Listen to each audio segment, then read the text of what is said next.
تعلق کسی کو بھی نہیں ہونے کا، تو تعلق ایک معرفت سے بھی اونچی چیز ہے. آپ کی سمجھ میں آئی؟ جیسے حجام ہے، وہ 10 بجے حجامت بناتا ہے اور صدر ایوب کے پاس وہ نہ پہنچے حجامت کے لیے تو اسے پریشانی ہوگی. وہ کہے گا تلاش کرو کیوں نہیں آیا، آدمی بھیج کے بلاؤ. وہ کہے صاحب کیا کریں، ہماری جگی میں حجام کہے گا لوٹ لیا، برابر والوں نے قبضہ کر لیا، اس مصیبت میں مبتلا ہیں، تم کو حجامت کی پڑی ہے، ہم حجامت بنانے کیسے آتے. وہ فوراً 2 سپاہیوں کو بھیج کے کہے گا جاؤ اس کی مدد کرو، نکال دو اس کو، لے جاؤ. امداد فوراً ہو جائے. تو اس حجام کو جو علاقہ ہے صدر ایوب سے، وہ بڑے بڑے وزیروں منسٹروں کو بھی نہیں ہے. یہ سب رفع ہیں، نہیں سمجھا. تو ارباب یقین جو ہیں وہ تو سارا پاکستان ہے، اور ارباب معرفت جو ہیں وہ بھی 1,00,000 2 لاکھ ہوں گے، اور ارباب تعلق چند ہی ہوں گے. تو تعلق سب سے قوی چیز ہے. بیٹھیے نا، یہ نہیں سمجھا. تو اصل شے تعلق ہے. دلائل سے یقین کا حاصل کر لینا یہ دشوار چیز ہے، ہر شخص نہیں کر سکتا. اسی طرح معرفت بھی دشوار چیز ہے، ہر شخص نہیں کر سکتا. مگر تعلق بہت آسان چیز ہے. اس لیے شریعت نے جہاں تک بھی حکم ہوا ہے، یہاں بھی جو بھی حکم نازل کیا ہے، خواہ وہ عقیدے سے ہو یا عمل سے تعلق ہو، کچھ بھی ہو، سب میں تعلق کا رکھا ہے. زیادہ زور علوم و فنون پر نہیں دیا.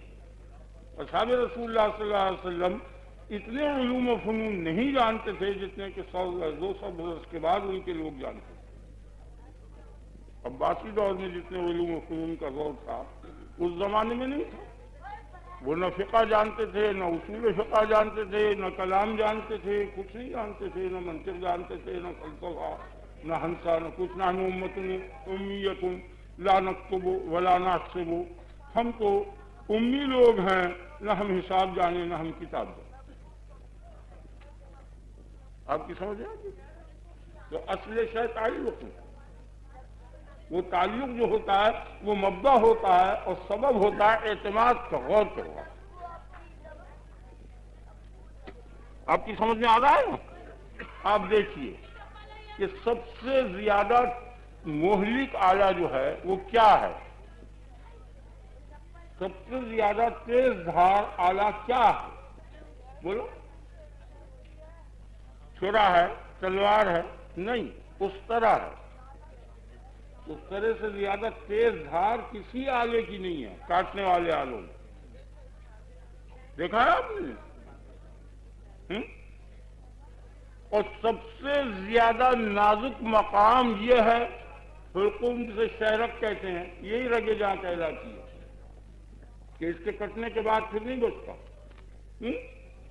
تو حجام کیا کرتا ہے؟ اس تیز دھار مہلک آلے کو اس نازک، سب سے زیادہ نازک جگہ پہ رکھ دیتا ہے. دیکھا آپ نے؟ اب وہ اس کو کٹواتا رہتا ہے اور ذرہ برابر بھی اس کو خوف و ہراس نہیں ہوتا. پوچھتا ہے کتنی رنیں ہوئی، وہاں بورڈ لگا رہتا ہے، آپ 4-5 کرسیاں رکھی رہتی ہیں، آئینے رکھے ہیں، ہنس رہا ہے، بول رہا ہے، تفریح کرتا ہے. حجامت بنوانے میں آپ جائیں ذرا، یہ معمولی حجام نہیں ہے، پٹی وٹی میں بیٹھتے ہیں دکانداروں میں جہاں آئینے لگے ہوئے ہیں. میں اکثر جاتا ہوں اور دیکھتا ہوں تو وہ یہی باتیں ہوتی رہتی ہیں. آج کیا خبر ہے، آج فلانے خبر میں کا انجام میں یہ، فلانے میں یہ، اس میں دام نہیں آیا، یہ اس میں. جب وہ میچ ویچ ہوتے ہیں تو ان کی رنوں کا حساب وہ حجام بتاتا رہتا ہے. آپ سمجھ گئے نا؟ تفریح ہوتی رہتی. تو کتنا مہلک آلہ اور کتنے نازک مقام پہ رکھا ہوا، اور اسے خود بھی خوف و ہراس میں. کیا وجہ ہے اس کی؟ کہ حجام سے پورا تعلق ہے اور صحیح اعتماد ہے کہ یہ گلا نہیں کاٹے گا. اگر آپ کو جتنا حجام سے تعلق ہے اتنا ہی اپنے رب سے ہو جائے تعلق، تو سارا عالم بھی تلوار رکھ دے تو کبھی بھی خوف و ہراس نہیں ہوگا. صحیح تعلق ہونا چاہیے. آپ کے ذہن میں بیٹھ گیا نا؟ یہ نہیں.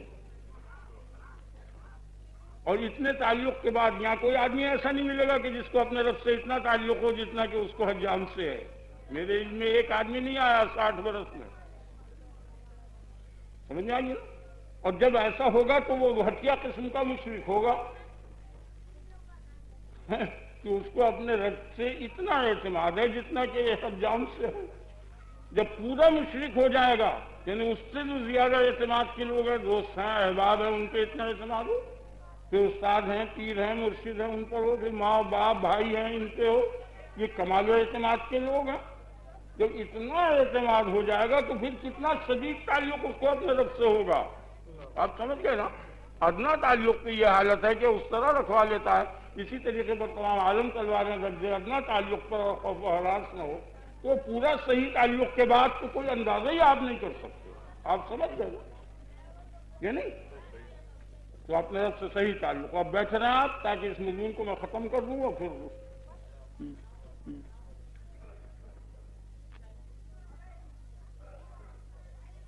کہاں بیٹھ آئیے بیٹھیے، سنیے۔ اب بیچ میں بولتے ہیں لوگ کھڑے ہو جاتے ہیں۔ آپ خوب سمجھ لیں کہ خدا کا صحیح تعلق کے معنی کیا ہیں۔ اس کے رسول سے تعلق ہی کا نام خدا سے تعلق ہے، کوئی مستقل خدا سے تعلق نہیں ہوا کرتا کسی کو۔ جن لوگوں نے یہ دعویٰ کیا ہے براہ راست خدا سے تعلق کا، ان کے علم میں کمی تھی، وہ سمجھے نہیں تھے۔ یہ بحث اس وقت بیان کرنے کی نہیں، میں آپ کو ایک اور دو تین کی طرح سمجھا سکتا ہوں، شریعت سے بھی اور عقل سے بھی۔ بحکم الجبرا اور بحکم اقلیدس یہ بات نکل آئے گی کہ خدا سے تعلق کے معنی صرف رسول اللہ صلی اللہ علیہ وسلم سے تعلق کے، خدا کی اطاعت کے معنی رسول اللہ صلی اللہ علیہ وسلم کی اطاعت کے ہیں، خدا کی رضا کے معنی رسول اللہ صلی اللہ علیہ وسلم کی رضا کے ہیں، خدا کے دکھ دینے کے معنی رسول اللہ صلی اللہ علیہ وسلم کے دکھ دینے کے ہیں۔ یخادعون اللہ، اللہ کو فریب دیتے ہیں۔ معمولی ہوشیار آدمی فریب میں نہیں آ سکتا، اللہ کیا فریب میں آئے گا؟ معنی یہ ہے یخادعون رسول اللہ، اللہ کے رسول کو۔ یؤذون اللہ، آپ ذرا اپنے تکڑے آدمی کو بھی دکھ نہیں دے سکتے، کمزور کو دے سکتے، خدا کو کیا ایذا دیں گے؟ تو خدا کی ایذا کیا ہے؟ رسول کی ایذا۔ واللہ ورسولہ احق ان یرضوہ، اللہ اور اللہ کا رسول ہی حقدار ہیں، زیادہ مستحق ہیں اس بات کے کہ ان کو راضی کیا جائے۔ رسول کا راضی کرنا ہی خدا کا راضی کرنا۔ صرف ایک چیز میں فرق ہے، باقی کسی چیز میں فرق نہیں ہے، کہ رسول کی عبادت تو خدا کی عبادت نہیں ہے، اور اس مضمون کو میں آپ کے سامنے بیان کروں گا اپنے مقام پر کہ کیوں نہیں ہے، اور باقی ہر شے جو ہے رسول کی وہی خدا ہے۔ من یطع الرسول فقد اطاع اللہ۔ یا ایھا الذین آمنوا استجیبوا للہ وللرسول، یہ استجابت و قبولیت جو ہے، رسول ہی کی قبولیت جو ہے اللہ کی قبولیت۔ رسول اگر نماز پڑھ رہا ہو اور پھر آواز دے تو فوراً نماز کو توڑا جائے گا اور رسول کی دعوت پر جائے گا۔ تو خدا سے تعلق کے معنی کیا ہوئے؟ کہ رسول اللہ صلی اللہ علیہ وسلم سے تعلق ہو، اور جس کو خدا کے رسول سے تعلق نہیں ہے اسے خدا سے تعلق ہے۔ آپ کی سمجھ میں آ گئی؟ خوب سمجھ گیا کہ اب رسول اللہ صلی اللہ علیہ وسلم سے کیسے تعلق ہو؟ اس تعلق کی تدبیر اور ترکیب کیا ہے؟ اس تعلق اور تدبیر کی تدبیر وہی ہے جو یہاں دو اجنبی آدمیوں میں ایک دوسرے سے تعلق پیدا کرنے کی ہوا کرتی ہے۔ سمجھ آ گیا نا؟ سب سے پہلی چیز تعلق پیدا کرنے کی یہ ہوتی ہے کہ میں آپ سے اگر تعلق پیدا کرنا چاہتا ہوں تو سب سے پہلے میں آپ کو جا کے کہوں گا السلام علیکم، پہلے سلام کرتا۔ آپ سمجھ گئے؟ یہ نہیں سمجھا؟ تو تعلق کی ابتدا رسول پر سلام بھیجنا ہے اور کوئی شے نہیں ہے۔ زینب جناب میں نے دیکھا ہے کہ ایک بڑا امیر کبیر آدمی موٹر میں یا گاڑی میں جا رہا ہے، وہاں سے غریب پان والے نے اسے جھک کے سلام کیا، اس نے دھیان بھی نہیں کیا۔ پھر جب وہ ادھر سے گزرا پھر سلام کیا، پھر دھیان نہیں کیا۔ چند دفعہ کے بعد اس نے دیکھا اس کی طرف اور دیکھتا ہوا نکل گیا۔ پھر اس کے بعد اس نے سلام کیا تو کچھ مسکرایا اور مسکراتے یہ چلا گیا۔ پھر ایک دن ایسا اتفاق ہوا وہ برابر چلا جاتا تھا، ایک دن وہ نہیں تھا پان والا، تو اس نے موٹر کو وہاں روکا اور پوچھا کہ بڈھا یہاں بیٹھا رہا کرتا تھا، پان وان بیچا کرتا تھا، وہ کہاں ہے؟ اس نے کہا ابھی نماز کو گیا، ابھی آتا ہے۔ وہ نہیں سمجھا؟ ایک دن وہ آ جاتا ہے کہ وہ پوچھنے لگتا۔ آپ کے سمجھ بیٹھ گئے نا؟ کہ یہ نبی پر درود و سلام جو ہے یہ تعلق کی علت ہے. آپ سب لوگ اپنے نبی پہ درود و سلام پڑھیں. اللہم صلی علی سیدنا محمد وعلی آل سیدنا مولانا محمد وبارک وسلم، تاکہ ملائے اعلیٰ سے اتصال ہو جائے. ان اللہ وملائکتہ یصلون علی النبی، بے شک اللہ اور اس کے تمام فرشتے. ملائکہ ملک کی جمع ہے، جمع کا لفظ جب مضاف ہوا کرتا ہے تو عام ہو جاتا ہے. تو ملائکہ ہوتا ہو کے معنی، یہ ہو کی طرف مضاف ہے، اس کے معنی جمیع ملائکت ہی، اس کے تمام فرشتے. یصلون یہ مضارع کا صیغہ ہے، حال اور مستقبل دونوں کے لیے آتا ہے. کیونکہ اس کو سمجھ جائے نا، حال تو منقطع ہو جاتا ہے، جس طرح ماضی منقطع ہو جاتا ہے حال سے، حال منقطع ہو جایا کرتا ہے مستقبل سے، اور مستقبل لا انقطاع ہے، مستقبل کبھی نہیں منقطع ہونے کا، وہ ابد تک جائے گا، لا انتہا. اس لیے مضارع کا صیغہ ہے ابد تک لا انتہا درود و سلام. سمجھ آ گیا نا؟ نبی صلی اللہ علیہ وسلم پر اللہ جو ہے سلام بھیجتا. آپ کے خیال میں زندگی یہ نہ سوچو، اس سے زیادہ کوئی مفید چیز نہیں ہے. یا ایھا الذین آمنوا فائدے کی بات بتا رہا ہے. اے ایمان والوں، اس آیت کے نزول سے اور قیامت تک کے کل ایمان والے اس میں شامل ہیں. صلو علیہ وسلم تسلیما، تم سب درود و سلام اس پہ بھیجو. اور تسلیم کا جو لفظ ہے باب تفصیل کا، یہ مبالغے کے لیے آتا ہے، تکثیر کے لیے آتا ہے. بہت زیادہ سلام کرو، پڑھو درود سے. یہ سب سے بڑی چیز ہے، اس سے بڑی کوئی چیز نہیں. آپ کو سمجھ میں آ گیا؟ یہ نہیں آیا، یہ بہت بڑی چیز ہے. آپ سب لوگ درود و سلام کرو. یہ محفل اسی لیے تو مرتب کی ہے نا، کوئی علمی تحقیقات کے لیے تو نہیں، بحث مباحثے کے لیے نہیں، فلسفی مضامین کے لیے نہیں، اصولی مضامین. تو عید میلاد النبی ہے، نبی صلی اللہ علیہ وسلم کے، اس سے بہتر کوئی ذکر ہو نہیں سکتا. آپ کی سمجھ میں آ گئی کہ صلاۃ جو ہے بہت بڑی.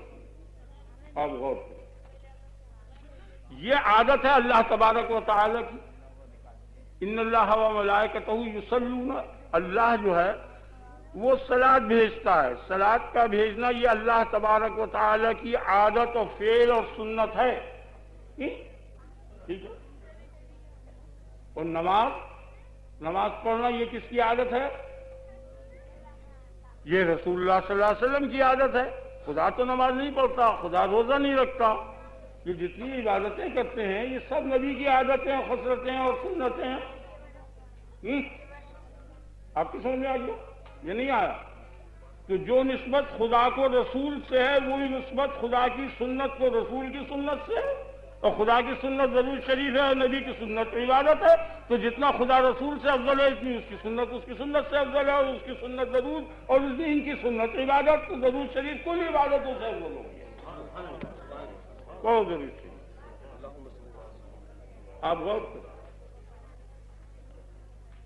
کوئی چیز آپ کو نجات دلانے والی نہیں ہے دنیا میں اور دین میں. یہی ایک ایسی شے ہے کہ جو ہر وقت نفع دے گی، اس عالم میں بھی اور اس عالم میں. اس مضمون کا تعلق کسی فرقے سے نہیں ہے، نہ کبھی اس کا تخیل کیجئے گا. مجھے بڑی اذیت اور تکلیف ہوتی ہے جو بات علمی میرے خیال میں وہ بیان کر رہا ہوں. یہ ممکن ہے جینت سے یہ غلط ہو، اور بات دلیل کا مقدمہ سمجھ میں آ گیا نا؟ یہ نہیں آیا؟ ٹھیک. اب آپ دوسری بات سمجھیے اچھی طرح سے کہ ہر عبادت میں امکان ہے نامقبولیت کا. آپ نے نماز پڑھی تھی، یہ یقینی نہیں ہے کہ قبول ہی ہو جائے. کبھی قبول ہو جائے گی، کبھی نہیں ہونے کی. ہو سکتا ہے نہ ہو، چاہے سب قبول ہو جائے، لیکن امکان ہے مردود ہونے کا، نامقبول ہونے کا امکان ہر عبادت میں موجود ہے. درود شریف ہی ایک ایسی چیز ہے کہ جو ہر وقت مقبول ہے. تو یہ یقینی القبول اور وہ ظنی القبول، اور یقینی ظنی سے افضل ہے. آگے نا آپ تو درود شریف عبادت سے افضل ہے. یہی وجہ ہے کہ جو آپ اپنی حاجت کے لیے دعا مانگتے ہیں اس میں لازم اور واجب ہے کہ پہلے درود شریف پڑھو، پھر اپنے لیے دعا مانگو اپنی حاجتوں کو پورا کرانے کے لیے اللہ سے. پھر درود شریف پڑھو، چونکہ وہ رحیم ہے۔ جب اس کے سامنے یہ خوان جائے گا تو 3 قابیں رکھی ہوئی ہوں گی، پہلی قاب درود شریف، دوسری آپ کی حاجت کی، تیسرا درود شریف۔ تو ایسا نہیں ہو سکتا کہ ادھر ادھر سے تو اٹھا لے اور بیچ کو چھوڑ دے۔ رحیم کی شان سے یہ بڑی لے، جب لے گا تو سبھی لے لے گا اور اسے اول آخر لے دیں گے۔ آپ کی سمجھ میں آ گئی؟ آپ غور کرو، اللہ تبارک و تعالی نے فرمایا سورہ واقعہ میں 3 گروہوں کا ذکر کیا، کنتم ازواجا ثلاثہ۔ یہ غل غبار سے مضمون میں بڑی تکلیف ہوئی اور وہ ہوا کنتم ازواجا ثلاثہ اذا وقعت الواقعہ فکنتم ازواجا ثلاثہ۔ جو یہ واقعہ پیش آ جائے گا یعنی قیامت ہو جائے گی تو تم 3 پارٹیاں، 3 گروہ ہو جاؤ گے۔ ایک مقربین والسابقون السابقون اولئک المقربون، دوسرے اصحاب الیمین، تیسرے اصحاب الشمال معاذ اللہ پناہ رکھے مجھے آپ کو سب 3 گروہ ہوں گے۔ ان تینوں گروہوں کے واقعات اور حالات اللہ تعالیٰ نے 2.5 رکوع میں تقریباً بیان فرمائے۔ 3 رکوع کی صورت ہے۔ جب سورت کو ختم کیا تو ان تینوں گروہوں کے حالات کا خلاصہ اور نچوڑ بیان کیا۔ فَأَمَّا إِن كَانَ مِنَ الْمُقَرَّبِينَ، اگر وہ متوفی میت یا وہ شخص مقربین میں سے ہے تو اس کا حشر انجام، اس کی جزا کیا ہوگی؟ فَرَوْحٌ وَرَيْحَانٌ وَجَنَّةُ نَعِيمٍ، راحت ریحان خوشبو میں معطر، جنت و نعیم باغ و بہار، یہ اس کا انجام ہوگا مقرب۔ آپ کی سمجھ؟ پہلے گروہ کی تو یہ کیفیت، اور دوسرا گروہ فَأَمَّا إِن كَانَ مِنْ أَصْحَابِ الْيَمِينِ، اللہ تبارک و تعالیٰ آپ کو مجھ کو دونوں کو اسی گروہ میں شامل کر دے۔ اصحاب الیمین ان لوگوں کو کہتے ہیں جن کے سیدھے ہاتھ میں نامہ اعمال دیے جائیں گے۔ مقربین کا تو بڑا درجہ ہے، اصحاب الیمین میں ہمارا انجام ہو، خدا تبارک و تعالیٰ اپنے فضل و کرم سے انجام دے۔ ان کی کیا جزا ہوگی؟ ان کو کیا انعام ملے گا؟ فَسَلَامٌ لَكَ مِنْ أَصْحَابِ الْيَمِينِ، اصحاب الیمین کی طرف سے تیرے اوپر سلام ہے۔ اتنے معزز آدمی کا سلام کرنا، اس سے بڑی کیا جنت اور راحت ہوگی؟ ان کو یہ، ان کے حق میں یہ ہوگا، ان کے نصیب میں یہ نعمت ہوگی۔ یہ سلام اتنی بڑی چیز ہے، یہ عمل نہیں ہے بلکہ خود جنت ہے، خود جزا ہے، خود بڑی سے بڑی چیز۔ بولو دے شریعت دے اللہم صلی علی سیدنا مولانا محمد وعلی آل سیدنا مولانا محمد مبارک وسلم۔ آپ کی سمجھ میں آتی ہے یا نہیں؟ درود شریف پڑھو، آپ اس مجلس میں برکت حاصل کرنے کے لیے آئے۔ اللہم صلی علی سیدنا مولانا محمد وعلی آل سیدنا مولانا محمد وبارک وسلم کما صلیت علی ابراہیم وعلی آل ابراہیم انک حمید مجید۔ اور یہ دونوں طرح ہیں۔ آپ یہ تحفہ پیش کر دیں، یہ نذرانہ نبی صلی اللہ علیہ وسلم کی جناب میں اپنا آپ یا آپ کسی کے ہاتھ سے دلوا دیں تو اس کے دونوں معنی ہیں۔ السلام علیکم ایھا النبی، آپ خود پیش کر دیجئے یا اللہ سے کہہ دیجئے کہ یہ سلام پہنچا دے، اللہم صلی علی سیدنا ہماری طرف۔ آپ سمجھ گئے؟ یہ نہیں، دونوں طرف سے خود پہنچا دو، اس کے ہاتھوں بھجوا دو، یہ آپ کو اختیار ہے، ٹھیک ہوگی۔ آپ کی سمجھ میں آ گئی؟ اب نبی صلی اللہ علیہ وسلم کی فضیلت کے متعلق کیا بیان کیا جا سکتا ہے؟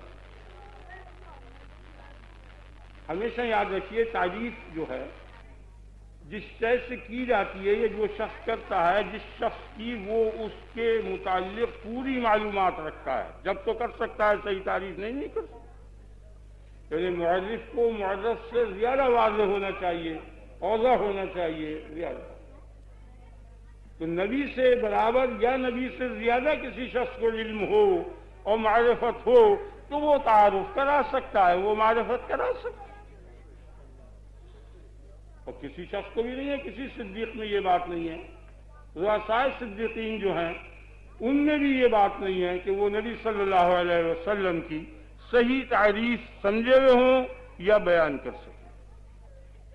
تو نبی کر سکتا ہے یا خدا کر سکتا ہے، کوئی نہیں کر سکتا۔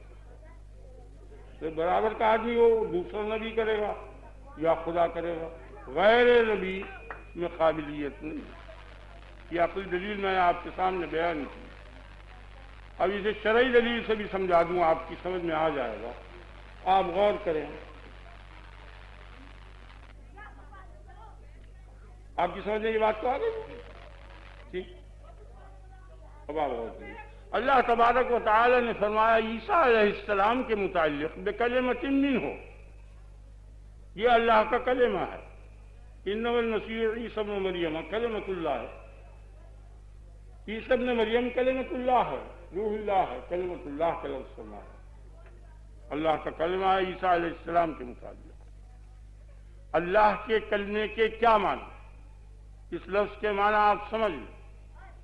کلمۃ اللہ کے کیا معنی؟ کلمۃ اللہ جو ہے وہ لفظ کن ہے اور کوئی کلمہ نہیں ہے، یاد رکھو.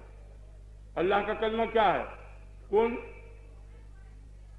تو چونکہ وہ بغیر باپ کے پیدا ہوئے تھے، ظاہری سبب نہیں تھا، اس لیے ان کی طرف نسبت جو ہے کن کی گئی، اور اس نسبت سے کی بنا پر ان کو کلمۃ اللہ کہا گیا کہ وہ کلمہ کن سے پیدا ہوئے ہیں بغیر والد کے.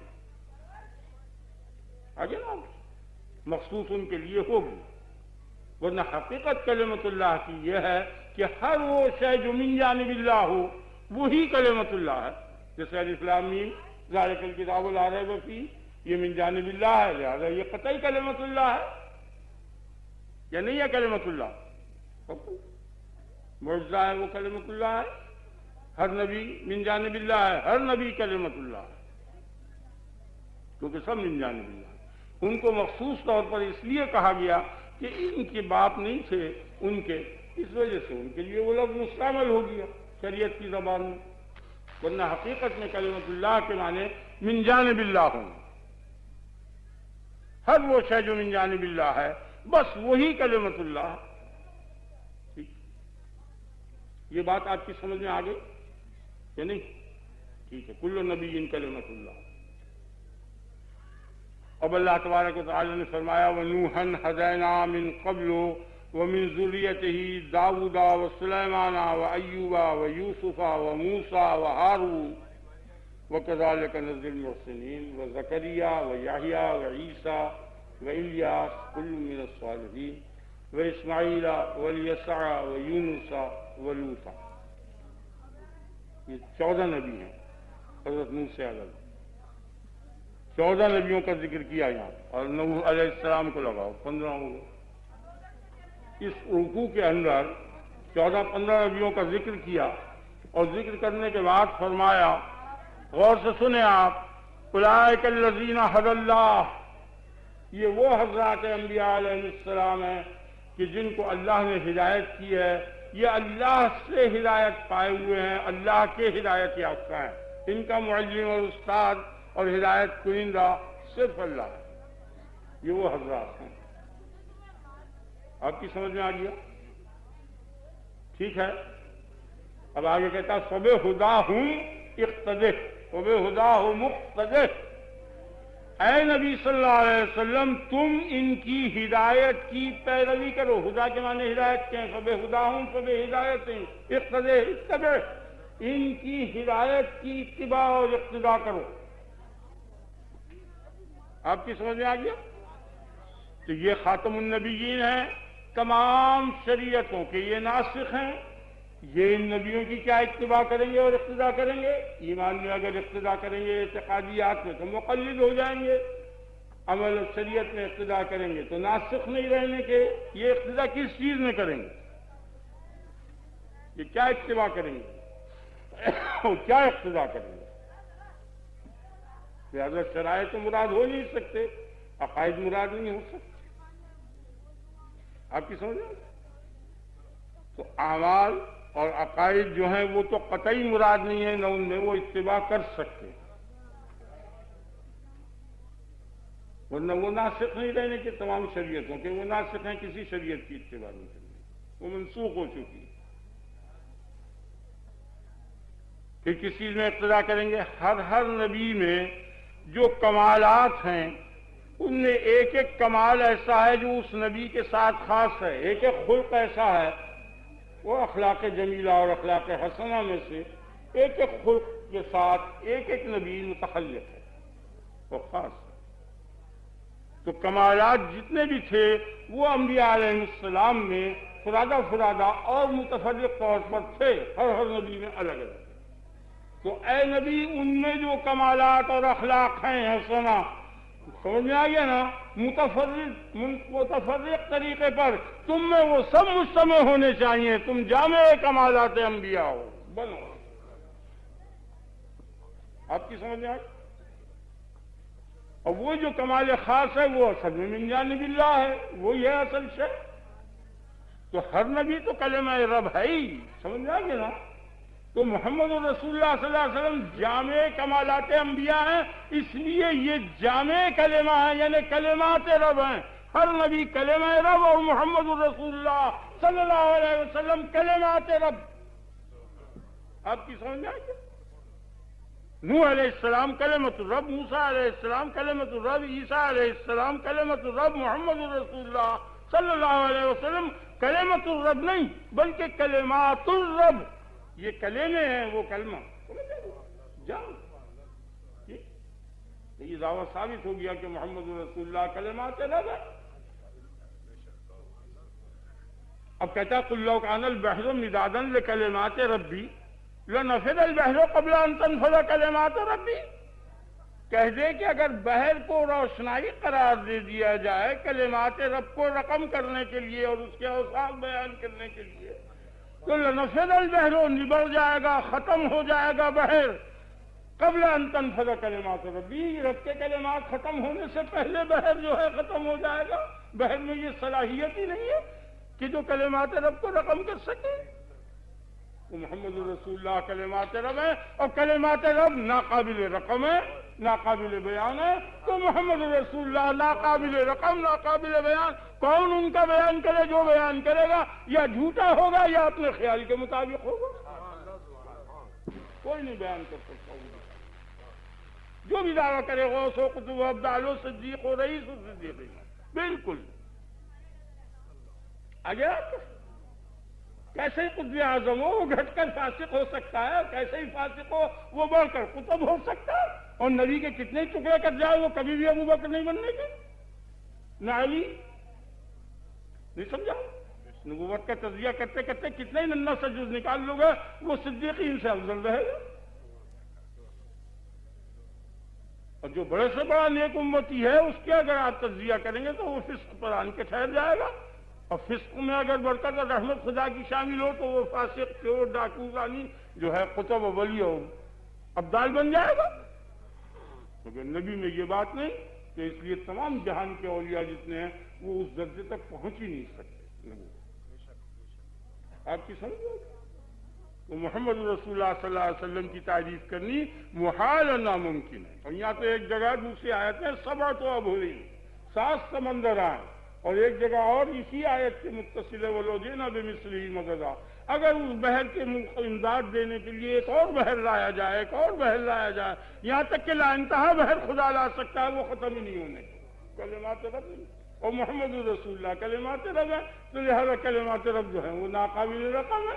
تو محمد رسول اللہ کے اوصاف و صفات و سیر جو ہیں وہ ناقابل رقم ہے، کوئی انسان نہیں بنا سکتا۔ اگر ہر انسان صدیق اکبر یا علی کے درجے پر آ جائے، کل انسان اور سب مل کے بیان کرے تو نہیں کر سکتے، کل ملائکہ نہیں کر سکتے، نہ ان کے علم کا حال بیان کر سکتے ہیں، نہ ہمیں کیا بیان کروا رہے ہیں۔ ازل سے ابد تک کے انسان مل کے خلائق بیان ہی نہیں کر سکتے۔ ہاں بے شک اللہ سبحانہ قادر ہے، وہ جو بیان کرتا ہے وہ ٹھیک ہے، وہی بیان کر سکتا ہے،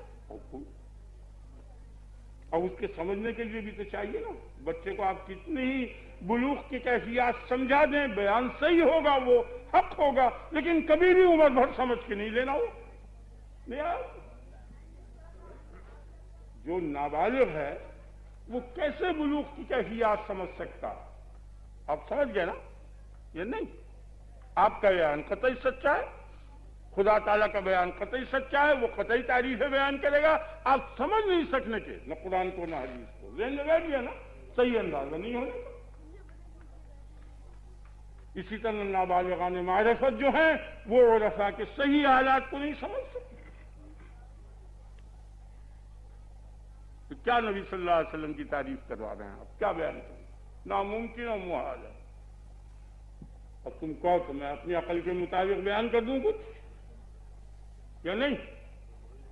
بتا دوں تو وہ تو میرا جتنا علم ہے اتنا ہی میں بیان کرتا ہوں۔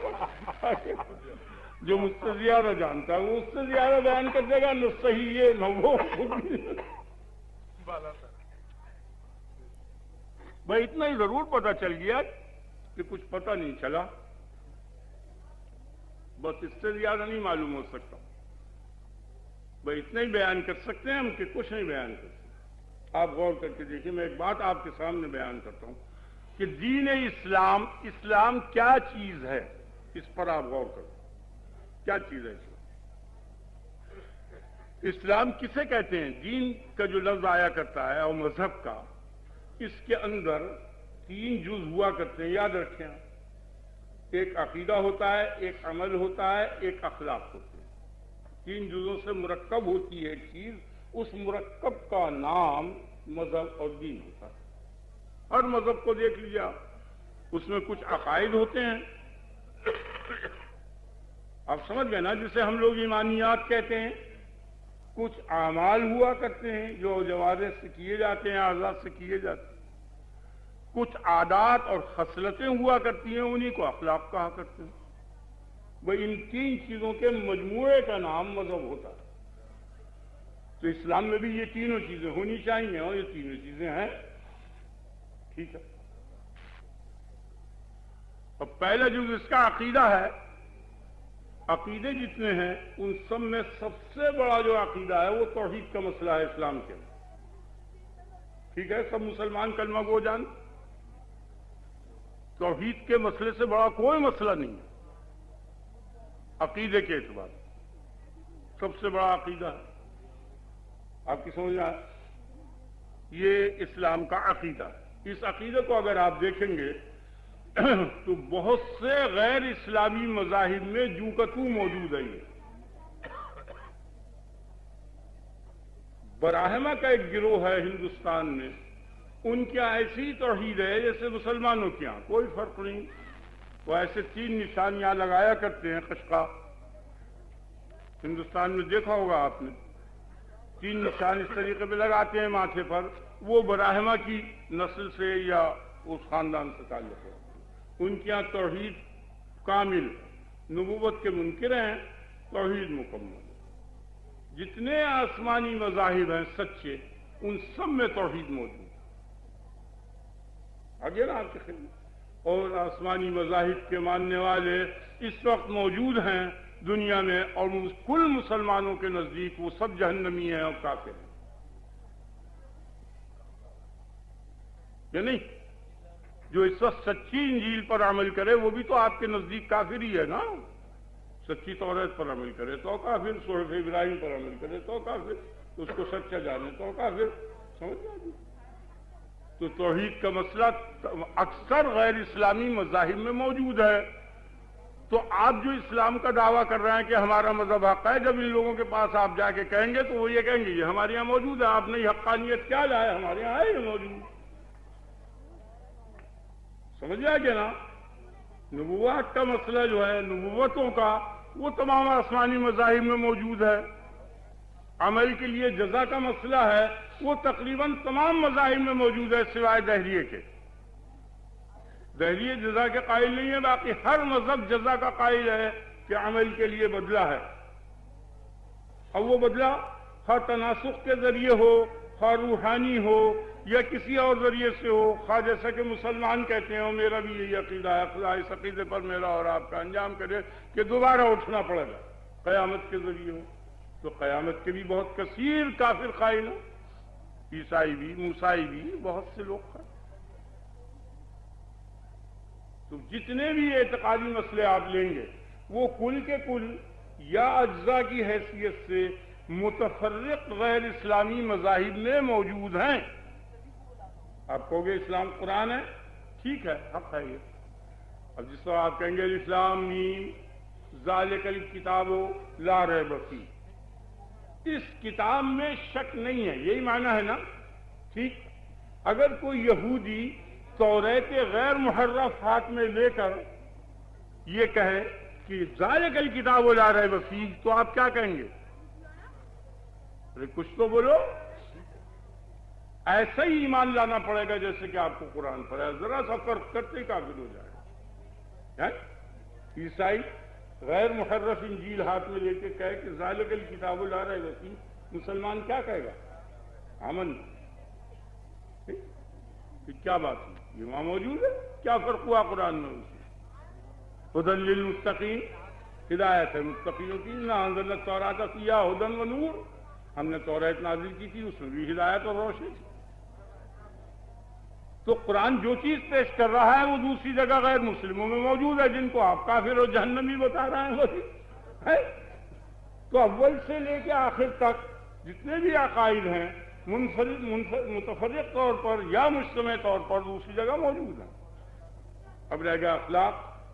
اخلاق کل کے کل جو کہ تو، مذہب اور لا مذہب، دہریہ یا غیر دہریہ، سب میں مشترک ہے۔ کسی شخص کے نزدیک بھی ماں باپ کا ستانا اچھی چیز نہیں ہے، کسی شخص کے نزدیک بھی محسن کشی، احسان کرنے والے کے ساتھ برائی کرنی، خواہ وہ دہریہ ہو، فلسفی ہو، کوئی بھی ہو، برا نہیں۔ اخلاقی جتنے علوم ہیں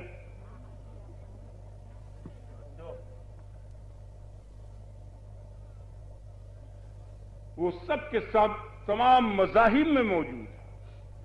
اب رہ گئے عبادات اور معاملات، تو یہ معاملات جو ہیں وہ بھی قریب قریب سب مذاہب میں موجود ہیں۔ عبادات کے ادا کرنے کا جو طریقہ ہے وہ کچھ مختلف ہے اور باقی نوعیت سب جگہ موجود ہے۔ نماز ہمارے یہاں اس طریقے پہ پڑھی جاتی ہے اور کلیساؤں میں دوسرے طریقے پہ پڑھی جاتی ہے۔ روزہ ہمارے یہاں اس طریقے پہ رکھا جاتا ہے، ان کے یہاں برابر دوسرے طریقے پہ رکھا جاتا ہے۔ حج کرنے کے لیے ہمارے یہاں مکے جانا پڑتا ہے، وہ متھرا اور کاشی اور سومناتھ جاتے ہیں۔ سب کے یہاں جاترا ہے۔ آپ سمجھ گئے نا کون سی چیز آپ پیش کر رہے ہیں جو آپ کے یہاں ہے اور ان کے یہاں نہیں، اور آپ کہیں گے یہ اچھی چیز ہے اور حق ہے۔ تم لو جو چیز آپ پیش کریں گے وہ کہیں گے یہاں موجود ہے۔ تو اسلام تو وہ ہونا چاہیے جو غیر مسلم کے پاس نہ ہو۔ تو قرآن کو اول سے آخر تک بسم اللہ سے لے کے والناس تک اگر آپ اٹھا کر دیکھیں تو تمام اغیار میں مذاہب حقہ و باطلہ میں وہ تقسیم ہو گیا، کچھ بھی بچتا نہیں اس میں، کوئی چیز نہیں بتا سکتا۔ قصص اولین و آخرین اگر آپ کہیں گے وہ بھی موجود ہیں دوسروں کے۔ تو پھر کیا چیز رہا قرآن، کیا چیز رہا اسلام؟ کوئی چیز نہیں۔ آپ سمجھ گئے نا؟ خدا تعالیٰ تم کو توفیق دے اور ہدایت دے، کوئی غلط بات نہ سمجھو۔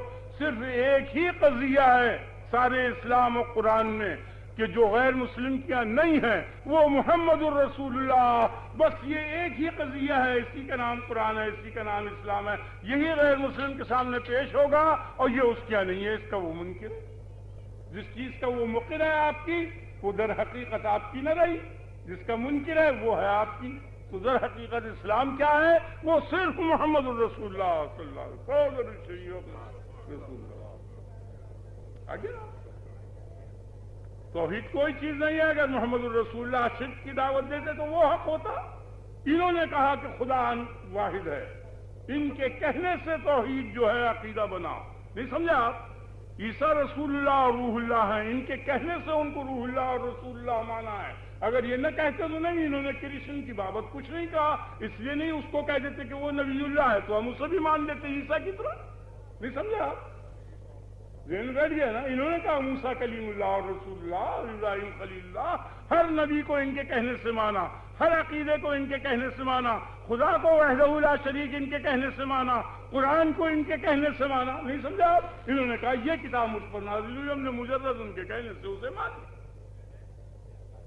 ذہن بیٹھ گیا نا؟ جو کتاب قرآن کا جو حصہ مکے میں نازل ہوا تھا وہ پہلے ہونا چاہیے تھا، جو مدینے میں نازل ہوا تھا وہ پیچھے ہونا چاہیے تھا۔ انہوں نے مدنی صورتوں کو مقدم کر دیا۔ سورہ وقت پہلی صورت ہے مدنی، سورہ آل عمران بدل۔ نہیں سمجھا آپ؟ تو یہ ترتیب تنزیلی کے بالکل خلاف ہے۔ انہوں نے کہا یوں ہی حق ہے، ہم نے کہا بالکل ٹھیک ہے۔ جو یہ کہیں وہ حق. نہیں سمجھے آپ؟ انہوں نے کہا خدا کی طرف سے یہ قرآن نازل ہوا. ہم نے کہا بالکل آپ کا ذہن بیٹھ گیا نا. تو انہی کے کہنے سے قرآن کو مانا, انہی کے کہنے سے خدا کو وحدہ لا شریک مانا, انہی کے کہنے سے مردوں کا دوبارہ زندہ ہونا مانا. نہیں سمجھا آپ؟ انہی کے کہنے سے کل اخلاق کو مانا. بھئی یہ اصل الاصول ہے جو کل اصول اسلام اور حقائق کو گھیرے ہوئے ہے. اگر یہ بندش نکال دی جائے تو جس طرح جھاڑو میں سے تینیاں منقسم ہو کے ادھر ادھر چلی جاتی ہیں, آپ کا سارا مذہب منقسم ہو جائے گا اور کچھ باقی آپ کے ہاتھ میں نہیں رہنے کا. تو اصل جڑ, اصل اصول, جڑوں کی جڑ محمد رسول اللہ. پڑھو اپنے نبی پہ ضرور غصہ. کیا طریقہ آپ کی سمجھ میں, آپ کی ذہن بیٹھ گئی. یہ ہے نبی کی تعلیم, یہ اصل اسلام ہے, یہ اصل ہے جو بھی کچھ. آپ غور کر کے دیکھیے. اللہ تبارک و تعالی آپ کو اور مجھ کو دونوں کو توفیق عنایت کرے, انجام بخیر کرے. اللہ تبارک و تعالی میری غلط بیانیوں کو معاف کر دے. آپ کی سمجھ میں بات آ گئی؟ کیا کریں, کیا تعلیم ہے اصل اسلام, کل چیز ختم. بیٹھ گئے نا. جو یہ کہیں خواہ وہ عقل کے مطابق ہو یا عقل کے خلاف ہو, مجرد ان کے کہنے سے مانا جائے گا. کبھی بھی عقل میں آتا ہے کہ آدمی کی گردن کٹ جائے وہ زندہ ہو؟ دنیا کی کوئی طاقت اس کی زندگی نہیں ثابت کر سکتی. نہیں سمجھو, مردہ ہے, مردوں کا سامان ہے, اس کو دفن کر دیا جاتا ہے. یہ نہیں کرتے. ٹھیک, پھر وہ زندہ کہاں کر رہا ہے؟ انہوں نے کہا نہیں وہ زندہ ہے, بلا احیاء, وہ زندہ بلا لا تشعرون. تمہیں پتہ نہیں, یعنی اس بات کا تو پتا ہے کہ وہ مردہ ہے, دفن ہو گیا. نہیں, بالکل متضاد ہو گئی نا چیز. مردے کو زندہ کرا ہے تو یہ نبی کی یہ شان ہے جو تمہاری عقل میں نہ آئے وہ حق, اور عقل میں آنے کے بعد مانا تو پھر ضرورت کیا رہی؟ آپ کی سمجھ میں آ گیا نا, علم بیٹھ گیا نا. عقل میں تو صلاحیت ہی نہیں ہے علم حاصل کرنے کی. عقل تو اتنی ناقص چیز ہے کہ نفسی. علم بیٹھ گیا نا. بڑی غلط فہمی ہوئی ہے لوگوں کو. انہوں نے عقلی علم کی بڑی قدر کی ہے, ہی نہیں سمجھے عقلی علم کیا ہے اور ان کے کیا نتائج ہیں. عقل سے جو علوم اب تک مدون ہوئے ہیں وہ حساب ہے, الجبرا ہے, اوکلیجس ہے, یہ علوم ریاضیاں ہیں. علم طبی ہے جس کو سائنس کہتے ہیں, یہ عملی سائنس ہے جس کا رواج آج کل یورپ میں ہے. اور ایک علم ہے اس کو فلسفہ الہیات کہتے ہیں کہ جس میں مابعدت طبیعت حالات بیان کیے گئے. یہ عقلی علوم کہلاتے ہیں. ان سب کے جو انجام ہیں وہ صرف اس دنیا کی زندگی کو سنوارنا ہے. نہیں سمجھا؟ انجینئری ہے وہ مکانوں میں کام میں آ رہی ہے. عدد کا علم ہے, علم ارثمیٹک, آپ سمجھ گئے نا یا نہیں؟ وہ لین دین اور قیمتوں کے تقرر میں کام آ رہا ہے. علم طب ہے, ڈاکٹری کا علم, وہ بدن کی صحت میں کام آ رہا ہے. ہر علم کو آپ دیکھیے. طبیعیات کے جو علوم ہیں وہ سفر کو آسان کرنے کے اصول اس میں مہیا ہو رہے ہیں, یا موت کے اسباب مہیا کرنے کے اصول وضع ہو رہے ہیں. بہرحال جو بھی کچھ ہے اس زندگی سے تعلق رکھتے ہیں جتنے بھی علوم ہیں عقل کے, سمجھ میں آ گیا نا. لیکن آپ نے کبھی اس بات پر غور کیا کہ بہت بڑی اکثریت زندوں کی جن میں حیات ہے, ذی حیات لوگوں کی جو بڑی اکثریت ہے کہ جس اکثریت کے مقابل میں انسان کی اقلیت ہے. حیوانات کی اتنی اکثریت کوئی اندازہ نہیں. حیوانات کے مقابل میں انسان کتنا قلیل ہے. اتنی بڑی اکثریت جو ہے ذی حیات لوگوں کی, نہیں سمجھے آپ, بغیر عقل کے زندگی کو بسر کر رہی ہے. تو یہ تو بڑا بد نصیب ہے کہ ایک عقل کا بوجھ اور اپنے سر پہ لاد کر انہوں نے بھی زندگی بسر کی. ارے بے عقل کے وہ تو گزر سکتی تھی. آپ سمجھ گئے, انتہائی بے عقلی ہوئی ہے. تو معلوم ہوا کہ عقل کا وجود لغو ہے, لیکن لغو نہیں ہے, یہی مابعد امتیاز ہے. اگر لغو قرار دو تو پھر وہ کہ ہم انسان حیوان کی مثل ہو گیا, اور جو اس سے صحیح کام نہیں لیا تو اس سے بدتر ہو گیا. مابعد امتیاز عقلی ہے. تو یہ عقلی علوم کے ذریعے تو مابعد امتیاز ہو نہ سکی. نہیں آیا آپ کے خیال؟ تو لابد اس کے لیے کوئی نہ کوئی معلم ہونا چاہیے. اسی معلم کا نام نبی ہے. نبی کسے کہتے ہیں؟ معلم عقل کو. ذہن بیٹھ گیا نا؟ اب دیکھیے ویسے تجربے سے بھی آپ کو معلوم ہو جائے گا. اب ہم نے ایک کتاب لکھی، آپ کے سامنے آ گئی، آپ کو پہنچ گئی یا نہیں؟ ہمارے دماغ میں مضمون آیا، ہم نے کتاب میں درج کر دیا، آپ کو دے دیا. ٹھیک ہے.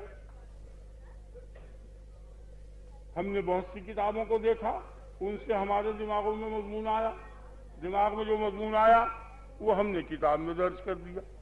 ٹھیک ہے. آپ اس کتاب کو دیکھیں، اس سے آپ کے دماغ میں ایک مضمون آ جائے گا، آپ دوسرے رسالے میں درج کر. یہی ہو رہا ہے نا؟ کیا صورت ہو رہی ہے؟ میں نے گھڑ دوڑ لگ رہی ہے. کتاب سے مضمون دماغ میں آ رہا ہے اور دماغ سے کتاب میں جا رہا ہے، برابر نمبر وار بالکل اسی. یہ کتاب یہ دماغ، یہ کتاب یہ دماغ، یہ کتاب یہ دماغ، برابر ہے کہ تسلسل چلا جا رہا ہے. ذہن بیٹھ گیا نا؟ تو آپ کی سمجھ میں یہ بات آئی کہ ہر دماغ دو کتابوں کے بیچ میں آ گیا. ایک کتاب سے تو مضمون لیا اور دوسری کتاب کو دیا، اور ہر کتاب دو دماغوں کے بیچ میں آ گئی. سمجھ میں آ گیا نا؟ جیسے میں نے آپ کو کتاب دی تو ایک تو میرے دماغ کے بعد آئی، وہ ایک آپ کے دماغ دو کے بیچ میں آ گئی. تو ہر کتاب دو کتابوں کے بیچ میں اور ہر دماغ دو دماغوں کے بیچ میں. سمجھ میں آ گیا نا؟ ذہن بیٹھ گیا نا؟ یعنی ہر کتاب دو دماغوں کے بیچ میں اور ہر دماغ دو کتابوں کے بیچ میں. اور بیچ کا تصور ہو نہیں سکتا جب تک کہ پہل کا تصور نہ ہو، تحقق. نہیں سمجھا آپ؟ بیچ جو ہے وسط، وہ نہیں معلوم ہو سکتا جب تک کہ ابتدا نہ ہو. تو وہ بیچ کیسے کہا جائے گا؟ بیچ تو اول کے اعتبار سے ہے، اگر اول نہیں ہے تو وہاں بیچ کچھ بھی نہیں. تو لابد اول ہونا چاہیے. یہ پہلی کتاب ہونی چاہیے اور پہلا دماغ ہونا چاہیے. وہی پہلی کتاب کتاب اللہ ہے، وہی پہلا دماغ رسول اللہ ہے. سمجھ میں آ گیا نا؟ بس وہ دماغ ہے کہ کسی انسانی کتاب سے اس میں جو مضمون نہیں گیا، یہ وہ کتاب ہے جو کسی انسانی دماغ کا نتیجہ نہیں.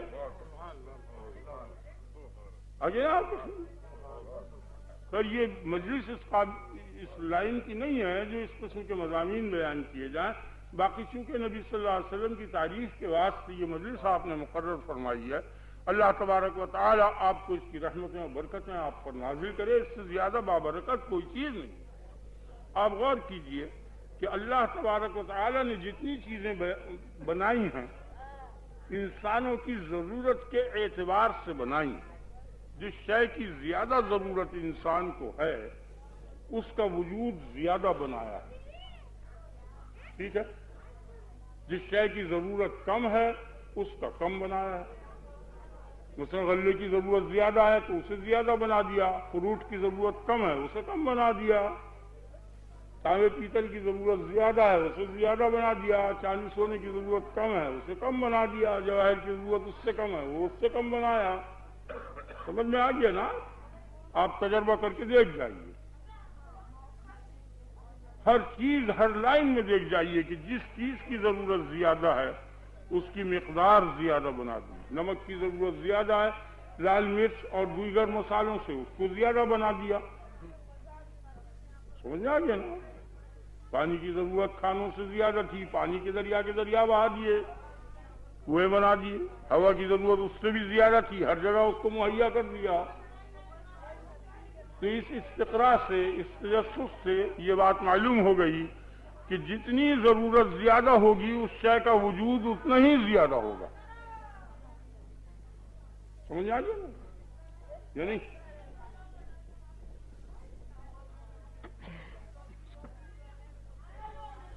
اب یہ جو نعمتیں ہیں اور مفاد ہیں اور محاسن ہیں جو اللہ تبارک و تعالی نے ضرورت کی نعمتیں مہیا کی ہیں، اگر یہ آپ کو حاصل نہ ہو، آپ سمجھ رہے ہیں نا اس چیز کو؟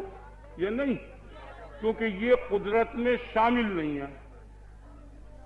انسان کی قدرت میں اگر شامل ہوتے تو سب نعمتیں اپنے لیے حاصل ہر شخص کر لیتا.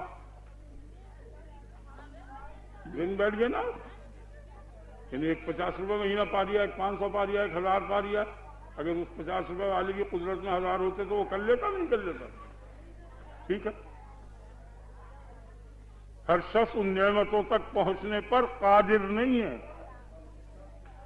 یا وہ نعمتیں اس تک پہنچنے کے لیے گویا تیار نہیں، ٹھیک ہے نا؟ قدرت سے باہر، تو جو شخص قدرت سے باہر ہو اور پہنچنا ہے ضرور اس نعمت تک، یا وہ نعمت ہم تک پہنچے یا ہم اس نعمت تک پہنچے، یہ ضروری ہو گیا نا، زیادہ ضرورت ہوئی نا اس کی، تو جتنی وہ چیزیں ان سب سے زیادہ پانی کی ضرورت ہے نا، پیدا تو کر دیے دریا کے دریا، لیکن پیاس کے وقت ایک ہی گلاس مل جائے تو غنیمت ہے، نہیں سمجھے؟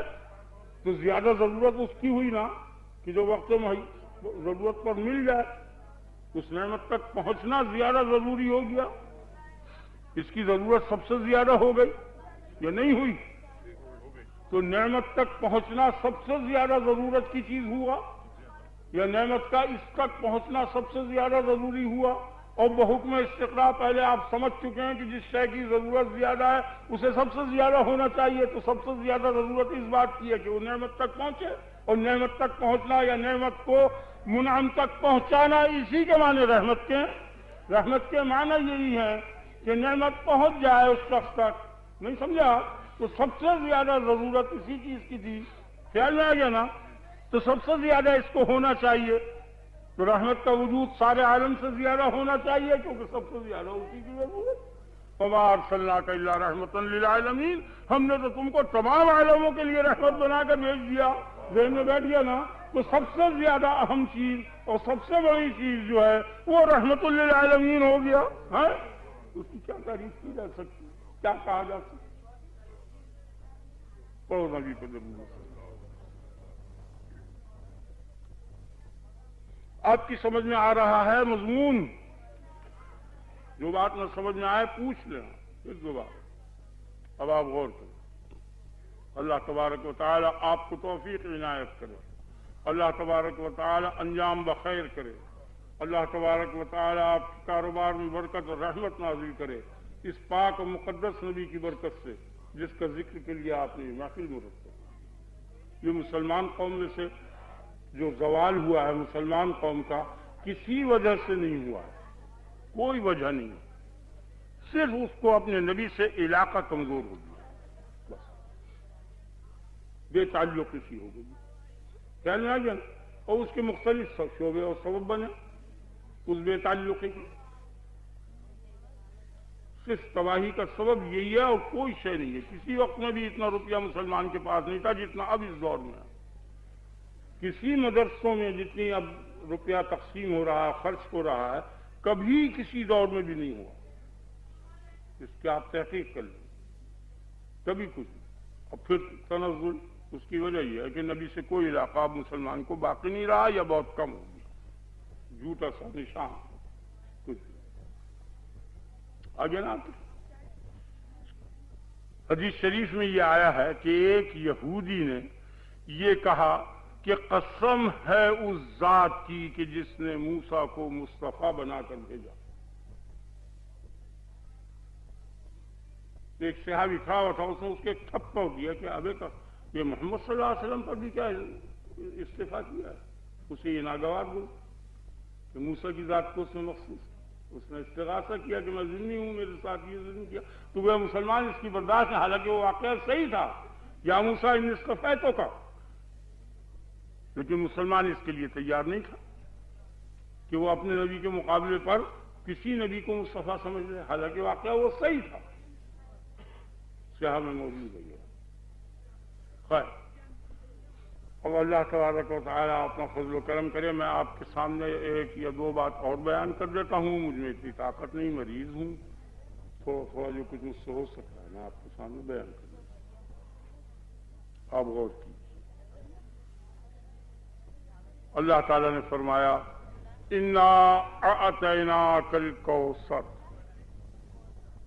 انا اعطیناک الکوثر، بے شک ہم نے تجھ کو دیا، عطا کیا، عطیہ ہے، اعطینا میں تو ہو سکتا ہے کہ کچھ دینا ہو اس کے لیے اتیان کا لفظ آ سکتا ہے، یہ عطا کا لفظ ہے، یہ محض عطیے کے طور پر تجھ کو کوثر دے دیا،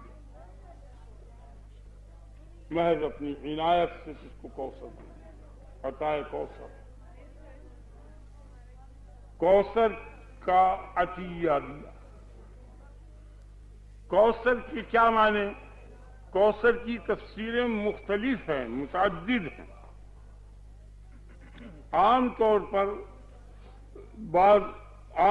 پر یہ کہا جاتا ہے کہ یہ کوثر جنت میں ایک نہر ہے اور ایک حوض ہے، بعضوں نے کہا حوض ہے، بعضوں نے کہا نہر ہے، دونوں روایت۔ عام طور پر مشہور ہے حوض کوثر، نہر کوثر۔ مفسرین کی یہ رائے ہے کہ اس کوثر سے مراد یا نہر ہے یا اس سے مراد وہ حوض ہے۔ تو اس جگہ پر یہ محل احسان اور عطا اور عطیے اور امتنان کا موقع ہے، اس موقع پر حوض کوثر کا دینا کچھ زیادہ سمجھ میں نہیں آتا، اس لیے نہر کوثر یا حوض کوثر بہرحال جنت کا ایک ٹکڑا ہے، جز ہے، جیسے مسجد کا ایک ٹکڑا ہے کنواں، مسجد میں کنواں ہوتا ہے نا، تو وہ کنواں مسجد کے رقبے سے چھوٹا ہوتا ہے یا نہیں؟ مسجد میں حوض ہوتا ہے نہیں؟ جامع مسجد کی حوض دیکھا آپ نے؟ جامع مسجد سے چھوٹا ہے وہ۔ اسی طرح جنت میں جو نہر ہے چھوٹی ہے، جو حوض ہے وہ جنت سے چھوٹا ہے، ٹھیک ہے نا؟ اور ایک جنت دو جنتوں سے چھوٹی ہے، کیونکہ ایک تو آدھا ہے نا دو کا، ٹھیک سمجھا؟ ایک دو کا آدھا ہے، تو دو سے ایک چھوٹا اور ایک سے حوض کوثر چھوٹا، تو دو سے حوض کوثر اور نہر کوثر بہت چھوٹی ہو گئی۔ وَلِمَنْ خَافَ مَقَامَ رَبِّهِ جَنَّتَانِ، جو شخص اپنے رب کے آگے کھڑے ہونے سے ڈرا اس کے لیے دو جنتیں ہیں، نہیں سمجھے؟ تو خائف رب کے لیے تو دو جنتیں ہیں، اور افضل الانبیاء کے لیے جنت کا ننھا سا ٹکڑا، یہ سمجھ میں نہیں آیا۔ آپ سمجھ لیں، یہ کچھ عقل میں بات نہیں آتی، ذہن میں بیٹھ گیا نا؟ بعض علماء نے یہ فرمایا کہ نہیں، اس سے مراد قرآن ہے، تو یہ بھی دل کو نہیں لگتا، کیونکہ جو قرآن کی ہے قُلْ فَأْتُوا بِكِتَابٍ مِّنْ عِندِ اللَّهِ فَهُوَ أَهْدَىٰ مِنْهُمَا، یعنی من القرآن و من التوریت، جس طرح قرآن من عند اللہ ہے اسی طرح توریت من عند اللہ ہے۔ اگر محمد رسول اللہ صلی اللہ علیہ وسلم کو قرآن دیا، موسیٰ علیہ السلام کو توریت دیا، دونوں کا ایک ہی پوزیشن ہے، صرف ایک فرق ہے ذرا سا، باقی سب میں برابر ہے کہ اس کی عبادت معجزہ ہے اور ان کی عبادت معجزہ نہیں تھی، ان کو بین معجزے دیے گئے تھے۔ آسمانی کتاب ہونے میں دونوں برابر ہیں، توریت بھی، انجیل بھی، صحف ابراہیم بھی، وغیرہ وغیرہ سب۔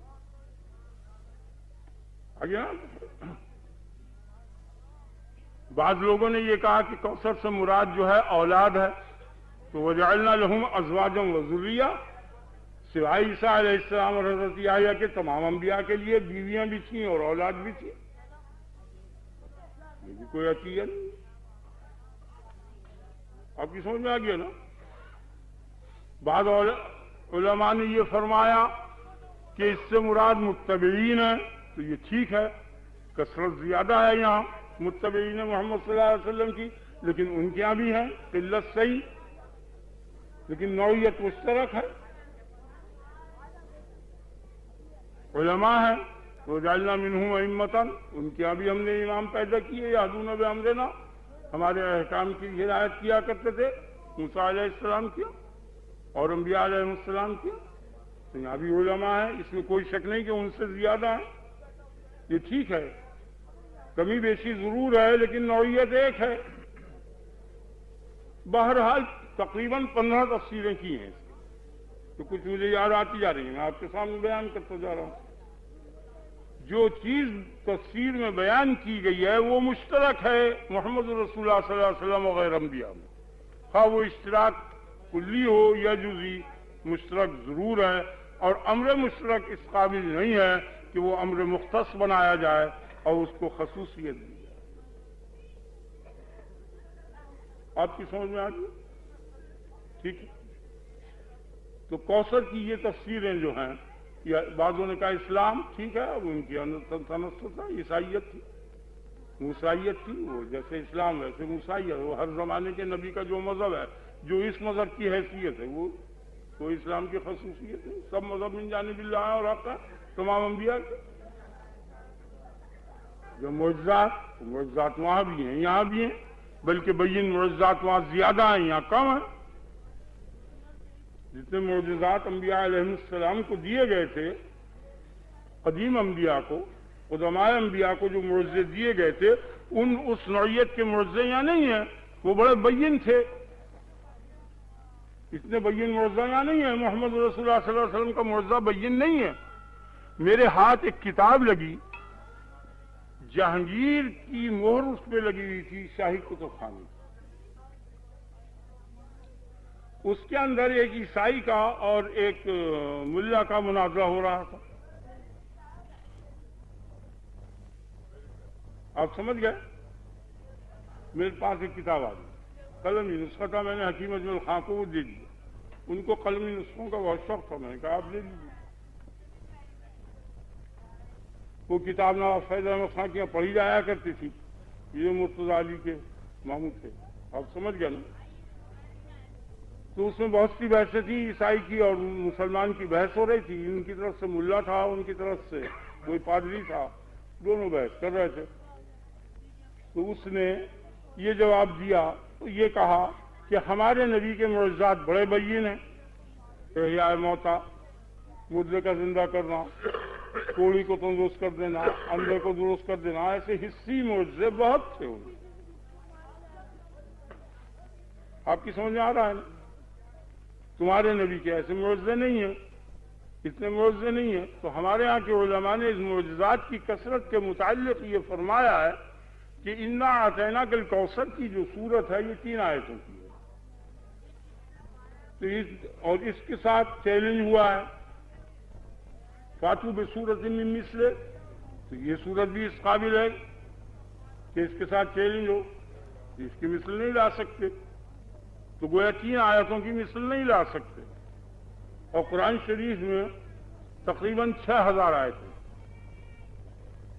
تو 6000 آیتوں کی ایسی 3 آیتوں کے اگر ٹکڑے کیے جائیں تو 2000 بن گئے، اور ہر 3 آیت کے ساتھ معجزہ ہے، تو ہمارے نبی کے 2000 معجزات ہیں۔ اس قسم کے جواب اس نے دیے، کیونکہ وہاں اہل علم جمع تھے، اور بڑے ظلم لوگ، آج سے 50 برس پہلے تک بڑے ظلم لوگ موجود تھے۔ یہ واقعہ ہے تقریباً 45-40 برس جو میں آپ کے سامنے بیان کر رہا ہوں۔ یہ ذکر ہو رہا تھا، یہ چلتا ہے، اور میں نے بڑے بڑے اماموں کی کتابوں میں بھی یہ دیکھا، یہی بات جو میں آپ کے سامنے بیان کر رہا ہوں۔ تو یہ بات جو ہے یہ صحیح نہیں ہے، غیر صحیح دلیل سے ثابت کرنا، نہ ثابت کرنا اس سے بہتر ہے۔ سمجھ میں آ گیا نا؟ یعنی غلط قدم اٹھانے سے نہ اٹھانا بہتر ہے۔ تو غلط، یہ قدماء علماء یہ بیان کرتے چلے آ رہے ہیں ہزار برس کی، یہ ٹھیک نہیں۔ اول تو یہ بات ہے اس کے اندر کہ وہ نوعیت ایک ہے۔ اگر موسیٰ علیہ السلام سے عصا کا معجزہ 10 دفعہ ہو تو وہ ایک ہی معجزہ سمجھا جائے گا، معجزہ عصا، حالانکہ کئی دفعہ ہوا ہو تو وہ کئی آیتوں میں نہیں شمار ہوا، بلکہ ایک ہی آیت ہے۔ تو اسی طرح سے یہ 2000 مرتبہ اگر 3 آیتوں کو لگایا جائے تو وہ نوعیت ایک ہی ہے، وہ ایک ہی رہے گا۔ اس کے علاوہ خیر تو وہی دقت ہوئی، تو انہوں نے کہا اس کا حل کیا ہے، آپ سمجھیں، تو وہ غلط فہمی ہے۔ معجزے کی جو کثرت ہے وہ فضیلت نبی کی نہیں ہے، یہ نئی بات ہے، آپ سمجھیں سر۔ ہمیشہ یاد رکھیے کہ معجزہ تائید کے لیے آیا کرتا ہے، اور تصدیق کے لیے کہ یہ تصدیق ہو جائے کہ یہ من جانب اللہ ہے، یہ فلاں کا بھیجا ہوا، سمجھ میں آئی؟ اب نہیں سمجھے؟ ٹھیک ہے، اگر کوئی شخص آپ کے پاس آئے اور آن کے یہ کہے کہ وزیر کا، سفیر کا، صدر کا یہ حکم ہے، اور ہو وہ معمولی آدمی، تو آپ کو اس کی بات کی تصدیق نہیں ہونے کی، آپ اس سے پوچھیں گے کہ کوئی نشان کوئی سند لاؤ، وہ ایک منی گرام لگا ہوا چھپا ہوا حکومت کے دفتر کا کاغذ دکھا دے گا تو آپ کو اطمینان ہو جائے گا، نہیں سمجھا؟ وہی بات اگر کوئی انتہائی معزز سفیر وزیر یہاں بیٹھا ہو، وہی بات وہ کہہ دے تو اس سے آپ نہیں پوچھنے کے، تو جتنا کمزور سفیر ہوگا اتنی ہی قوی سند اس کو لانی پڑے گی، نہیں سمجھا؟ تو چونکہ عیسیٰ علیہ السلام کے تو نسب میں شک ہو رہا تھا، اس لیے نہایت قوی معجزہ دینا پڑا ان کو، اور ہر وقت ان کی تائید کے لیے اپنا آدمی مقرر کیا، وہی آئیے کا بروح القدس، اپنے ملازم کو ساتھ رکھا کہ اس کے ساتھ رہو، کمزور بچہ ہے، نہیں سمجھا؟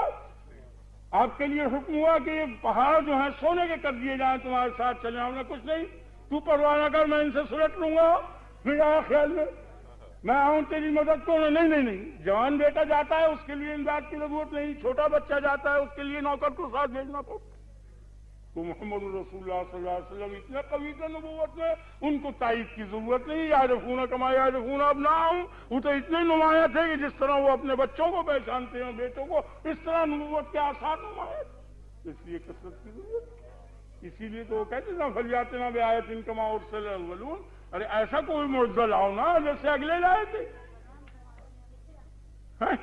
تو اس نے جواب دیا ما آمنت قبلہم من قریۃ اہلکناہا افہم یؤمنون، یہ پہلے بڑے بڑے بین معجزے لائے تھے، کچھ وہ ایمان لے آئے ہوں گے جو تم لے آؤ گے ایسے معجزے لا کے، وہ پالیسی بھی فیل ہو گئی، یہاں فیل کرنا نہیں، ان کو برباد کرنا تھا، انکار کرتے ہی وہ برباد ہو گئے، تمہیں برباد کرنا نہیں، اس لیے بین معجزہ لانا نہیں،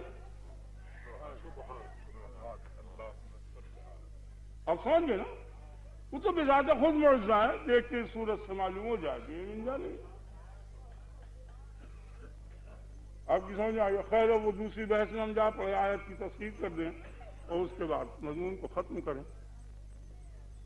انا اعطیناک الکوثر، بہرحال یہ تفسیریں میرے نزدیک یہاں چسپاں نہیں ہیں، سینت سے ہی اپنی جگہ پر ٹھیک ہو سکتی ہیں سب مراد، مگر یہاں چونکہ محل احسان ہے اور امتنان ہے، اس لیے یہاں یہ مناسب نہیں ہے، بلکہ حقیقی تفسیر اس کی یہ ہے جو میں آپ کے سامنے بیان کر رہا ہوں۔ یہ کوثر کا جو لفظ ہے یہ کثرت سے مشتق ہے، جیسے جوہر کا لفظ جہر سے مشتق ہے، سمجھ آ گیا؟ جہر کے معنی ظہور، جوہر اسے کہتے ہیں جس میں زیادہ ظہور ہو، مبالغے کا صیغہ ہے، غائب درجہ ظہور ہو، اسی لیے گوہر کو جوہر کہتے ہیں کہ اس کے اندر بہت ظہور ہوتا ہے، چمک بہت ہو، مبالغے کا۔ اسی طرح کوثر جو ہے یہ بروزن فاعل ہے، یہ مبالغے کے لیے آیا کرتا ہے، غایت درجے کی کثرت کی غایت، مبالغہ، سمجھ آ گئی؟ کوثر کی کیا معنی؟ غایت کثرت، اور کثرت کی غایت جو ہوا کرتی ہے وہ مہیا سے، وہ اس شے سے جس شے کی وہ غایت ہے خارج ہوا کرتی ہے، اگر خارج نہ ہو تو داخل ہو کے جز بن جائے گی، وہ غایت نہیں رہنے کی، سمجھ آ گیا؟ جیسے یہ لکڑی ہے، اس کی یہ غایت ہے، یہ خارج ہے، اس سے اگر خارج نہیں ہوگی تو لکڑی کا جز بن جائے گی، داخل ہوگی، داخل کے معنی جز کے، اب کی سمجھ میں آ رہا ہے؟ تو کثرت جو ہے غایت کثرت کی غایت دی ہم نے، اور کثرت کی غایت جو ہے وہ کثرت سے خارج ہے، اور خارج کثرت صرف وحدت ہے اور کوئی شے نہیں، اور وحدت کا حقیقی مصداق جو ہے وہی وحدہ لا شریک ہے، نہیں سمجھا؟ ذہن بیٹھ گیا؟ آپ کی سمجھ میں آ گیا؟ کیونکہ ایسی چیزیں دینی، جو بھی چیز خدا اور نبی صلی اللہ علیہ وسلم کو دے گا وہ نبی سے گھٹیا ہے، تو گھٹیا دے کے احسان نہیں جتا سکتا، لوح و قلم، عرش و کرسی، جنت وغیرہ، ملائکہ، حور و قصور، کیا دے گا؟ وہ سب چیزیں ان سے گھٹیا ہیں، تو گھٹیا چیز دے کے کیا احسان جتا رہا ہے؟ نہیں، وہ بڑھیا سے بڑھیا چیز دینی چاہیے جو ان سے بھی بڑھیا ہو، وہ خود اس کی ذات ہے، اس نے کہا میں تیرا ہو گیا، انا اعطیناک الکوثر، میں تیرا ہو گیا، فَصَلِّ لِرَبِّكَ وَانْحَرْ۔ اب جب یہ بات ثابت ہو گئی کہ میں تیرا ہو گیا تو اب تجھے کیا چاہیے؟ پہلے صلاۃ کی حقیقت سمجھ لیں آپ، یہ تمام عبادات کو شامل ہے، سوائے مالی عبادت. حج اس کے اندر موجود ہے, روزہ اس کے اندر موجود ہے, جو چیزیں حج میں ممنوع ہیں وہ اس میں ممنوع, جو روزے میں ممنوع ہیں وہ اس میں ممنوع, اور اس کے علاوہ اور اذکار اور درود شریف وغیرہ وغیرہ, تسبیح اور تحلیل سب کچھ ہے اس کے اندر. صرف زکوٰۃ خرچ مالی عبادت نہیں ہے اور باقی کل ہے. یہ جامع عبادات ہے نماز. آپ کی سمجھ آ گئی نا, بہت بڑی چیز ہے, بے حد, یعنی دنیا مافیہ سے افضل ہے. یہی وجہ ہے کہ جب انسان نماز پڑھتا ہے تو دونوں ہاتھ اٹھاتا ہے کانوں تک. نہیں سمجھے آپ؟ ذہن بیٹھ گیا نا؟ تو ہاتھ اٹھانا جو ہے یہ کنایا ہے بے اعتنائی سے. اب میرا لڑکا نااہل ہے, میں نے فلاں جگہ اس کو دیکھا, فلاں جگہ دیکھا, بری جگہ میں اتنا گویا اس سے دور ہوں, تو میں نے کہا بھائی میں نے تو اب اس سے ہاتھ اٹھا لیا, کہیں جائے کہیں جائے. ہاتھ اٹھانے کے معنی بے پرواہی, بے تعلقی. دونوں ہاتھ اٹھا لیے, کیا معنی کہ میں نے اس دنیا سے اور اس دنیا سے, اس جہان سے اور اس جہان سے, دنیا اور عقبہ دونوں سے ہاتھ اٹھا لیے. کیوں؟ اللہ اکبر, اللہ ان دونوں سے بڑا. میں تو بڑے کی طرف متوجہ ہوا, دونوں صغیر اور اصغروں کو چھوڑ دیا. دیکھ اتنی بڑی عبادت ہے. آپ سمجھ گئے؟ ذہن بیٹھ گئے؟ تو نماز کی حقیقت کسی وقت آپ مجھ سے پوچھ لینا. وہ ایک ہی عبادت اس قسم کی ہے کہ تنہا عن الفحشاء والمنکر, تمام دنیا کی جتنی برائیاں اور عیب ہیں اور نقائص ظاہری اور باطنی سب کر کھو دیں. تو فصل لربک کے معنی یہ ہے کہ پورا بدنی عبادت اور قلبی اور زبانی, گویا پوری ذات آ گئی. نہیں سمجھا؟ ذات ذکر اس میں مشغول, زبان ہو گئی نا, دل سے اس کی یاد, ہاتھ یوں بندھے ہوئے. آپ سمجھ رہے ہیں نا, جہت کو نہیں بدل رہا. تو پورا کا پورا تو جان ونہر اور قربانی کر. قربانی کا جو مصرف ہے, چونکہ وہاں اونٹ بڑی قیمتی چیز تھا, بہت اہم تھا, تو مصرف جو مال کا تھا سب سے زیادہ قربانی میں ہوا کرتا تھا. تو جان اور مال سے میرا ہو جا, میں تیرا ہو گیا اور تو میرا ہو جا. مرتب کلام. ان شانع کا هو الابتر, شانع کے معنی مبغض, معاند, مخالف. جو تیرا مخالف ہے وہی ابتر ہے, وہ مقتوع ہے. ابتر کے معنی اختہ, یعنی وہ مقتوع الوجود ہے, اس کو موجودات کی نشستوں میں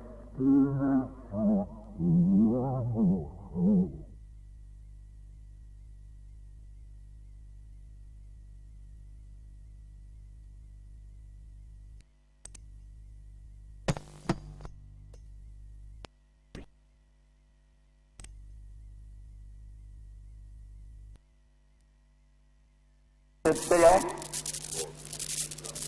ان شانع کا هو الابتر, شانع کے معنی مبغض, معاند, مخالف. جو تیرا مخالف ہے وہی ابتر ہے, وہ مقتوع ہے. ابتر کے معنی اختہ, یعنی وہ مقتوع الوجود ہے, اس کو موجودات کی نشستوں میں سے کوئی نشست نہیں ملنے کی. میرے جو یہ موجودات ہیں, سمجھے آپ, گھٹیا سے گھٹیا, وہ سمجھ گئے نا. تو جو تیرے خلاف ہے, جو تیرا نہیں ہے وہ میرا نہیں ہے, میں کوئی نشست اس کو نہیں دوں گا. اسی لیے کہہ رہا یقول الکافر یا لیتنی کنت ترابا, کاش کہ وہ مٹی کی نشست مجھ کو مل جاتی. نہیں, اس نشست سے بھی خارج کر دیا. میں تیرا ہو گیا, تو میرا ہو جا, اور جو تیرا نہیں ہے وہ میرا نہیں ہے. کوئی اپنے نہیں ہے. اللهم صل على نبينا ومرشدنا ومولانا محمد وآلہ وصحبہ اجمعین. یہی تمہارے کام آئے گا. پڑھو درود شریف. یہ علمی بیان اتنا کام نہیں آئے گا جتنا درود شریف کا آئے گا. یہ تحقیقات علمی کچھ کام نہیں آئیں گی, بہت کم, اگر صحیح طریقے پہ سنی, اور نہیں یہی کام آئے گا. عمل کرنا چاہیے. اللهم صل علی سیدنا, سب پڑھے صاحب دل سے.